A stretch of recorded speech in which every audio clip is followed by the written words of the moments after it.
پہلی بات تو یہ یاد رکھیں کہ علم روز اول سے، پہلے دن سے ہماری ضرورت ہے. ٹھیک.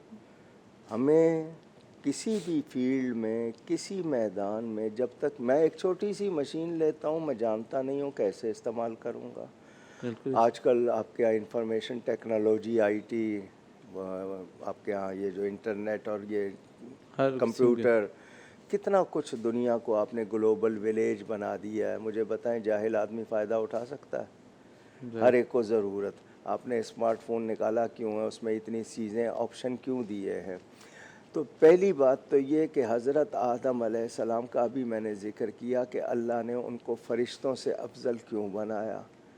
بتایا کہ ان کو، اچھا ان کا ذکر ہوا ہے بطور شاگرد کے، وَعَلَّمَ آدَمَ الْأَسْمَاءَ، ان کو سکھائے گئے. بالکل. ہمارے پیارے نبی پاک صلی اللہ علیہ وسلم کا ذکر ہوا ہے استاد کی حیثیت سے. کیا بات. یعلمکم، تمہیں بالکل. سکھاتے ہیں. اچھا، وَكُلًّا آتَيْنَا حُکْمًا وَعِلْمًا، یہ تمام نبیوں کے لیے آیا کہ اللہ نے ان کو علم اور حکم عطا کیا.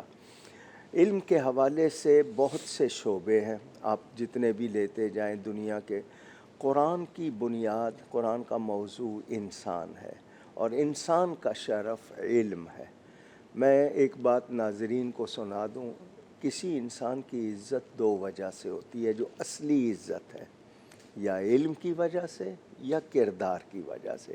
باقی پیسے کی، دوسری کرسی، منصب، یہ عارضی ہے، آج ہے کل نہیں ہے، یا اس میں فرق آ جاتا ہے.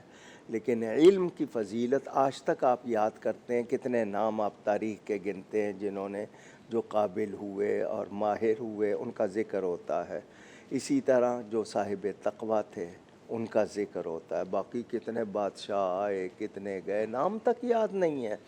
تو اسی طرح طالوت کا ذکر، وزادہ بسطۃ، ان کے جسم کو بھی اور علم کے لحاظ سے بھی ان کو دونوں طرح. فضیلت جس کو کہتے ہیں برتری، وہ علم کے حوالے سے ہے. بالکل. بالکل اسی طرح یہ قرآن نے بھی واضح کیا، اور حدیث شریف میں علم کے حوالے سے بہت سی باتیں. اب یہ جو حدیث مشہور ہے، انا مدینۃ العلم وعلی بابھا، کہ میں علم کا شہر ہوں اور علی اس کے دروازہ. اصل روایت ہے انا دار الحکمت وعلی بابھا، میں حکمت کا گھر ہوں، علی اس کے دروازہ، رضی اللہ عنہ. تو اب ہمیں یہ پتہ چل گیا کہ علم جو ہے یہ وہ خاصیت ہے جو انسان کو ممتاز کرتی ہے، اس کو فضیلت دیتی ہے اور اس کی شان کو بڑھاتی ہے. بالکل. دوسری بات یہ کہ جانے بغیر کسی چیز کو برتنا ممکن نہیں ہے.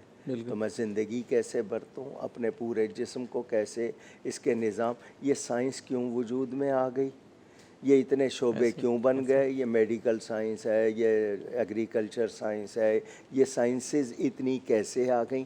یہی ضرورت ہے. انسان جانتا گیا اور پھر اس کو ڈیوائڈ کرتا چلا آپ گیا. دیکھیں نا کہ جتنی ترقی ہوئی ہے وہ علم کے بغیر نہیں ہوئی ہے. ہم آج کل فنکاروں کا، گلوکاروں کا، کھلاڑیوں کا، ان کا ذکر بہت کرتے ہیں، مگر ان سے معاشرے میں کوئی وہ نہیں آیا ہے. جو کچھ آیا ہے علم سے آیا. اب وہ اسکالرز کہہ لیں آپ اس میں اب دین کے اسکالرز کو آپ کیا سمجھتے ہیں؟ یہ شعبے تو بعد میں الگ کیے گئے نا، اسکول اور مدرسہ کی تقسیم کی گئی. بالکل اس طرح. ورنہ امام راضی کیا تھے، امام غزالی کیا تھے، آج تک کوئی یونیورسٹی ویسا دے سکی ہے؟